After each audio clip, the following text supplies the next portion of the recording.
एक बार सी मैक देखिए, SEAMEC सी Mac पे लोकेश सर का हमारा एक अपडेट आया है। आज सुबह भी उनसे बातचीत हो रही थी। आज देखिए 5% ऊपर है ये स्टॉक और 1575 रुपये 10 पैसे का इसने आज हाई छुआ, जो इसका 52 वीक हाई भी है। बहुत अच्छा चला है ये स्टॉक। आपको ना जनवरी में लोकेश सर कह रहे हैं कि हमने रेकमेंड किया था 1080 के आसपास, तो 1080 से ऑलमोस्ट 50% का अपसाइड आ गया। आज जो 1575 का हाई इसने टच किया है, तो 50% का रिटर्न इसमें आपको आ चुका है। तो आप चाहें तो अपना मुनाफा बुक कर सकते हैं जैसा वो कह रहे हैं, या फिर आप इसको और भी आगे एक्सटेंड कर सकते हैं। लेकिन बहुत ही बढ़िया, बहुत शानदार रिटर्न बने हैं इसमें। सर और एक्सटेंड हो सकता है सीमेक का आपको? संदीप जी, एक ना रेसिस्टेंस है ऑलमोस्ट 1600 के आसपास। मुझे लगता है कि एक बार तो पार्शियल प्रॉफिट बुकिंग कर लेना चाहिए। अगर 1600 के ऊपर सस्टेन हो जाता है तो उसके बाद फिर से एक बार रिव्यू करेंगे, लेकिन एक बार तो पार्शियल प्रॉफिट बुकिंग कर लेना चाहिए। एंड आई डोंट नो कि सैड ने कहाँ पे क्या टारगेट दिया है, तो मुझे लगता है कि उनको जो भी टारगेट उन्होंने दिया है तो उस हिसाब से लोगों को फॉलो करना चाहिए जी। ठीक है, ओके, परफेक्ट है। इसके अलावा ना सर, जो और दर्शकों के सवाल हम तक पहुंचे हैं, एक उदय लेजेंड जी हैं, उदय लेंगडे जी, ये कह रहे हैं कि सर मेरे को अभी लॉन्ग टर्म के लिए पैसा लगाना है बाजार में, कौन सा शेयर मैं खरीदूं? मुझे 1 साल के लिए 50,000 रुपये इन्वेस्ट करने हैं। जी संदीप जी, वो जो चुन चुन के वाला सेशन रहेगा डेफिनेटली मैं आपको रिक्वेस्ट करूंगा, थोड़ा वेट कीजिए तो डेफिनेटली हम उसमें शेयर करेंगे। परफेक्ट है, ओके। ममराज सैन जी कह रहे हैं कि M&M मेरे पास 22 शेयर हैं 3615 रुपये के रेट पर। इसमें लॉस हो रहा है इनको, कि क्या कह रहे हैं कि क्या इसमें और एक्यूमुलेट करना चाहिए इन लेवल्स पर? अभी नहीं, मैं बोलूंगा एक बार वेट करके जाइए। ऑब्वियसली बहुत बढ़िया काउंटर है, लेकिन जिस तरीके से चार्ट खराब हुआ है, सो एक बार 2850 और सपोर्ट अगर नहीं लेगा 2600 तक भी आ सकता है, लेकिन आई बिलीव कि उतना नीचे नहीं गिरना चाहिए। लेकिन इसमें अभी बाइंग करने का या तो एवरेज करने का टाइम नहीं है। ऐसा पॉसिबल ही नहीं होगा कि एक तरफा रैली पे ये फिर से ऑल टाइम हाई पे आ जाएंगे, ऐसा नहीं होने वाला। वेट कीजिए, बने रहिए। अगर किसी के पास है तो फ्रेश बाई अभी नहीं, एक बार मैं तो और थोड़ा नीचे देख रहा हूँ। अगर 2800 के आसपास मिलता है तो एक वैल्यू जोन होगा, लेकिन 3000 पे अभी नहीं खरीदेंगे क्योंकि चार्ट स्ट्रक्चर बहुत वीक है इसमें। ठीक है, ओके। एक सर हैप्पीएस्ट माइंड्स भी देखिए, नैन्सी जी का सवाल है, ये कह रही हैं कि नीचे अभी लें या फिर नीचे आने पर लें। और इन्होंने 2 फार्मा काउंटर्स भी पूछे हैं जिसमें ग्रैनुअल्स है और ब्लिस GVS फार्मा। इसमें कह रहे हैं कि पूरी पोजीशन आज ही बना लूं या फिर नीचे आ सकता है तो वेट करूं। व्यू शॉर्ट टर्म का ही है सर इनका। ओके, हैप्पीएस्ट माइंड बेसिकली अभी 382 के लेवल पे चल रहा है। मुझे लगता है कि कहीं ना कहीं एक तरफा सेलिंग प्रेशर चल रहा है। कोई भी पुल बैक, कोई भी यहाँ पे बाउंस बैक होता है, हर एक उछाल में जिनके पास पोजीशन है एग्जिट करने का ही व्यू रहेगा। और यहाँ पे कोई भी बाइंग या तो एवरेज करने का गलती नहीं करना चाहिए। ओवरऑल 20 50 100 200 एक्सपोनेंशियल मूविंग एवरेज के नीचे चल रहा है, कहीं ना कहीं इसमें स्ट्रेंथ नहीं है। एंड चार्ट में यहाँ पे जो डेली वीकली मंथली कैंडल है वो भी नेगेटिव ही है। ग्रेन्यूल्स इसमें 631 के लेवल पे प्राइस अभी चल रहा है। मुझे लगता है कि अगर पोजीशन है हम यहाँ पे बने रह सकते हैं। कोई प्रॉब्लम नहीं है, होल्ड कीजिए। 602 के आसपास का स्टॉप लॉस मेंटेन कीजिए एंड बने रहिए। अगेन आपको एक बार 690 एंड इसके बाद ऑल टाइम भी हाई आपको आते हुए दिखाई देंगे। बहुत बढ़िया काउंटर है फंडामेंटली, लेकिन नैन्सी जी का अगर व्यू थोड़ा शॉर्ट टर्म है तो नहीं चलेंगे, तो वेट करने का सलाह रहेगा। और एक स्टॉक बताया आपने, राइट? Bliss GVS pharma. ये स्टॉक मैं ट्रैक नहीं करता, सॉरी। ठीक है, okay. Bharat coking coal sir, ज़रा इसको देख लीजिए। विशाल शर्मा जी पूछ रहे हैं कि 100 शेयर है मेरे पास 45 रुपये 45 पैसे के रेट पर। आई थिंक इन्होंने जिस दिन लिस्टिंग हुई है उस दिन ये प्राइस पर ले लिया, क्योंकि उसी दिन 45 के आसपास के लेवल्स हमने बनते हुए देखे थे।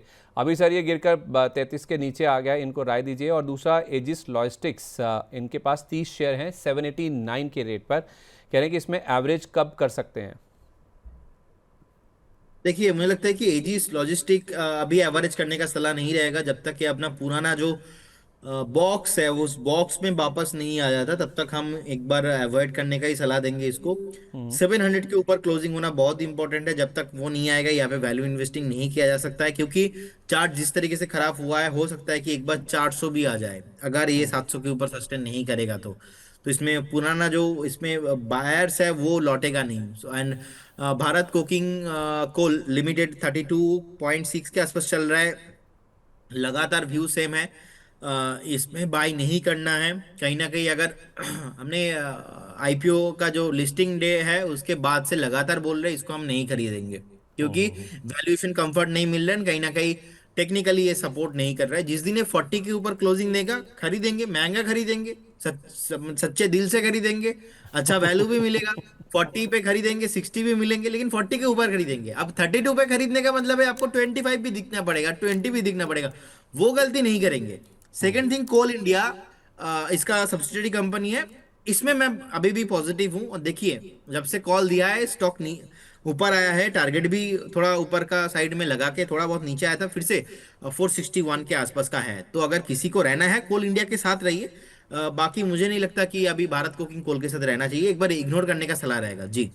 ठीक है, एक बार इसको आप इग्नोर कीजिए, वो आपके लिए ज़्यादा बेटर रहेगा। चलिए अब हम फोकस करते हैं बदिंग स्टॉक्स की तरफ। उसके पहले ज़रा एक बार निफ्टी पे आप देखिए, 23,000 का जो लेवल है ना वो पार हो गया और 23,062 के आसपास का हाई हमने आज के सेशन में टच किया है। तो आज का जो इंटरडे हाई है 23,062.40, ये हाई लेवल है और हाई के आसपास ही, डे हाई के आसपास निफ्टी सर आता हुआ दिख रहा है। मैंने स्टार्टिंग में भी कहा था कि निफ्टी और सेंसेक्स के कंपैरिजन में निफ्टी बैंक थोड़ा सा वीक है, थोड़ा सा लाल निशान अभी भी इसमें बचा हुआ है, लेकिन सेंसेक्स और निफ्टी में देखिए दमदार रैली आ गई है सर। 23,000 का लेवल भी पार हो गया, 23,050 के भी ऊपर हम पहुंच गए। 23,150 का वेट करें अभी भी?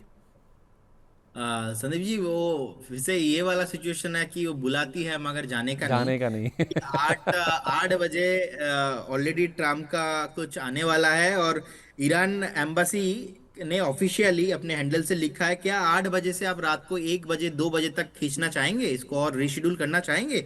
तो नीचे ना ट्रोलिंग हो रहा है अभी कि एक world leaders behave like a dentist, और जो अपना रिशेड्यूलिंग करने के बारे में अगर आप सोचना चाहते हो तो कीजिए।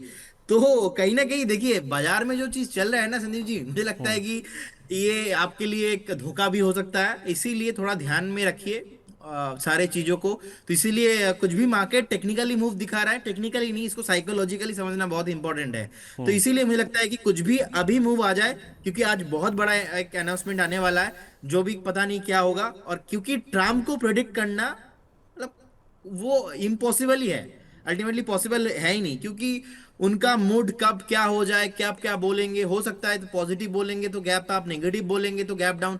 तो हमको भाई साहब अपना प्यारा मेहनत का पैसा लेके इतना ऐसे दलदल में फंसना ही नहीं है। वेट कीजिए, देखेंगे, गैप अप ओपनिंग हो जाता है तो फिर से आपको मौका मिलेंगे। ऐसा नहीं रातों रात अप ट्रेंड होने वाला है, और अगर गैप डाउन हो जाता है तो फिर से आपको मौका मिलेंगे, सिंपल।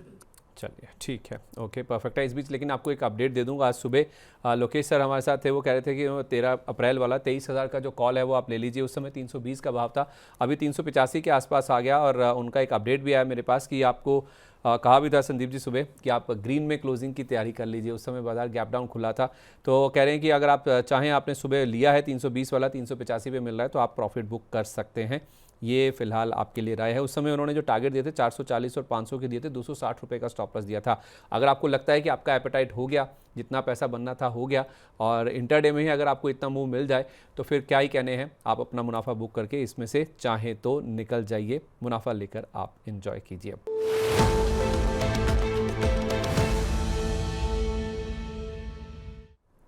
बताइए सर, उदय जी का सवाल आपने होल्ड करवाया था, 50,000 रुपये उनको लगाने 1 साल के लिए, वो भी एड्रेस कीजिए, और भी स्टॉक्स जो आप बताना चाहें।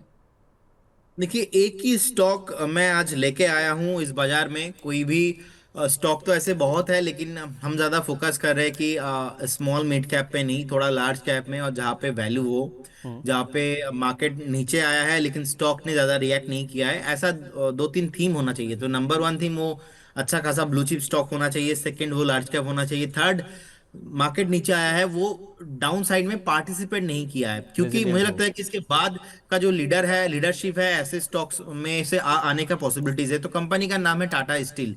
मुझे लगता है कि टाटा स्टील का चार्ट बहुत ही प्रोमिनेंट है, कंटिन्यूअसली हायर हाई फॉर्मेशन है, वीकली चार्ट में सपोर्ट है, मंथली चार्ट में भी सपोर्ट है। अब रिसेंटली हमने रिकमेंड भी किया था, अच्छा खासा चला, अभी 196 के आसपास का प्राइस है। डिस्क्लेमर डिस्क्लोजर दोनों अप्लाइड है यहाँ पे, बहुत सारे क्लाइंटों के पोर्टफोलियो में हो सकता है, हमने मल्टीपल मीडिया पे भी रिकमेंडेशन दिया है। तो 196 के आसपास का वैल्यू चल रहा है। मुझे लगता है कि यहाँ पे आपको 175 का एक स्टॉप लॉस मेंटेन करना चाहिए। व्यू 2 क्वार्टर का रखना चाहिए, एटलीस्ट 6 महीने का व्यू आपको लेके चलना चाहिए। पहला टारगेट यहाँ पे 215, उसके बाद 235 तक आपको टारगेट यहाँ पे आते हुए दिखाई देंगे। सो 175 का एक स्टॉप लॉस मेंटेन कीजिए, 215, उसके बाद 240 टू 35 तक आपको मूव इजीली आते हुए दिखाई देंगे। अभी जो बाजार है, इस बाजार में अननेसेसरी अदर स्मॉल कैप छोटा छोटा करके बाउंस बैक पे प्ले करना बंद कीजिए, क्योंकि ये बाजार वो सपोर्टिव नहीं है, वहां पे मैच्योर बायर्स नहीं है। ब्लू चिप स्टॉक है टाटा स्टील, इसको फोकस में कीजिए। मुझे लगता है कि कहीं ना कहीं इसको वैल्यू जोन पे है अभी, ये आपको अच्छा खासा गेन देके जा सकता है जी। ठीक है, ओके सर। कोई डिस्क्लेमर जाने से पहले बहुत शुक्रिया आपका। या जितने भी स्टॉक्स को संदीप जी हमने डिस्कशन किया है, कोई भी स्टॉक्स पे मेरा या हमारे कंपनी का कुछ भी पोजीशन नहीं होता है। नो कॉन्फ्लिक्ट ऑफ इंटरेस्ट, ऐसा ही कुछ राय हम क्लाइंटों को भी देते हैं। हो सकता है कुछ कॉल उनके पास हो, हमारे पास नहीं है। Registration guided by SEBI, membership of BSC certification from NISM. No way guarantee performance of the intermediate और provide any assurance of return to investors. बहुत बहुत धन्यवाद संदीप जी आपको एंड मनी नाइन्स के सारे दर्शकों को। Have a good day. Thank you so much sir, thank you so much अपना कीमती समय आज हमारे साथ शेयर करने के लिए। वीएलएम बाला हमारे साथ जुड़ चुकी हैं। मैम बहुत स्वागत है आपका, very good afternoon. Good afternoon Sandeep ji and good afternoon all viewers.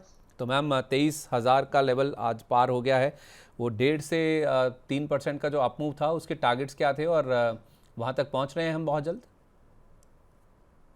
1.5% enjoy कर लेते हैं पहले, लोअर देन इट हो गया है। आज 23,000 इज समथिंग। देखिए, I want to put it like this कि अगर ये वॉर, बाकी सारी चीजें तो देखिए सबको नोट है कि वीक हो सकती है मार्केट की ईपीएस यानी अर्निंग, ये सबको पता है। अभी इसमें कुछ नया नॉर्मल नया कुछ नहीं एडिशन हुआ है। नया इस मार्केट में सिर्फ ऐड ये होगा कि अगर ये वॉर फर्दर एस्केलेट नहीं हुई तो Sandeep ji this is the bottom. लेकिन अगर ये फर्दर एस्केलेशन में जाती है, चीजें इंटेंसिफाई होती है, तो ये बॉटम नहीं है। तो डिपेंड करता है कि ये भाई साहब, जो 3 भाई साहब आपस में लड़ रहे हैं, मतलब these are the one of the major countries. अभी फिलहाल की वॉर रशिया यूक्रेन बाकी सब वॉर से अलग कंसीडर की जा रही है, और ये प्रेशर इसीलिए डालेगी क्योंकि एनर्जी को टारगेट कर रहे हैं। एंड सबको पता है कि एनर्जी बढ़ने का मतलब है कि आपके लॉजिस्टिक्स महंगे। कई बार बात कर चुके हैं वैसे हम इस बारे में, लेकिन फिक्स्ड कॉस्ट बढ़ती है। नट शेल में इन्फ्लेशन बढ़ता है और फिक्स्ड कॉस्ट बढ़ती है। तो ये सारी चीजें हैं जो कि ध्यान में है। अभी अगर ये वॉर मान लो कि आज ये कल कोई एस्केलेशन नहीं होता है, फर्दर चीजें और खराब नहीं होती है, तो फिर मार्केट ऐसे ही ऊपर जाएगी सरकते सरकते। 1.5% चली गई है, 2.5% 2% और बचा हुआ है ऊपर की तरफ, इतना तो मूवमेंट है। तो आप उसी तरह से प्लान करिए, फूकते फूकते स्टेप बाय स्टेप चलिए। अगर आप ट्रेड कर रहे हो तो स्टेप बाय स्टेप चलिए। And if you are planning your investment, 70% पैसा डिप्लॉय कर सकते हैं, क्योंकि हम लोग 22,200 आए हैं, 22,200 के आसपास आ गए हैं। निफ्टी बैंक तो 50,000 समथिंग के पास में आया है। So we got a very good discount in and all. अगर आप बात करें तो 70% पैसा आप डिप्लॉयड हो सकता है मार्केट में क्वालिटी स्टॉक्स में। बाकी 30% या तो प्रॉफिट पिरामिडिंग कर लीजिएगा, या फिर अगर और बेहतर प्राइस मिले गनीमत से तो फिर वहां पर आप थोड़ा एवरेज कर लीजिएगा।